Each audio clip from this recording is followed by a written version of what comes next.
Во Карпош тешко се дише. Една од најурбаните општини станува бетонска џунгла, обвинуваат граѓаните. Се гради секаде за сметка на зелените површини. Непланската градба според нив направила урбан хаос. Карпош е една од најзагадените општини, немаме воздух, воздухот е презагаден и не е само тоа, него неплански се градат згради каде што се носат жители, не се планирани училишта, не се планирани градинки за децата, патиштата се претесни веќе да го абсорбираат цел тој народ, се ствараат гужви, нервози, така да едноставно не е веќе хумано живењето во Карпош. Граѓаните на Карпош идната недела на протест пред Уставен ќе бараат од судот да ги стави на дневен ред 4 оспорени детални урбанистички планови од општината, кои до судот ги доставиле минатата година.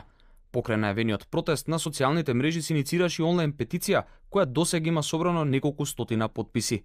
Граѓаните се револтирани поради тоа што додека предметите чекаат на одлука од Уставниот суд, објектите предвидени во спорните детални урбанистички планови интензивно се градат. Приставките се поднесени октомври до Уставен суд, значи негде просек е околу 2 до 3 месеци.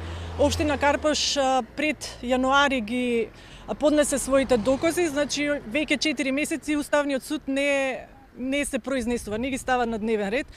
Поради тоа ние сметаме дека мораме да направиме дополнителен притисок. Дел од иницијативите за оценка на уставноста на деталните урбанистички планови добија поддршка од градоначалникот на Карпош Стефан Богоев. Токму Богоев на почетокот на годинава тврдеше дека претходната локална власт ја прекршила законската постапка за донесување на урбанистичкиот план. Од Уставен во таа прилика потврдија дека иницијативите се пристигнати во судот на 18 октомври минатата година. Се распределени и по нив се постапува. Деталните урбанистички планови беа донесени од претходниот градоначалник Стефчо Јакимовски за време на божитните празници пред 2 години. И во нив се предвидува изградба на нови згради на неколку локации каде претходно имаше зелени површини.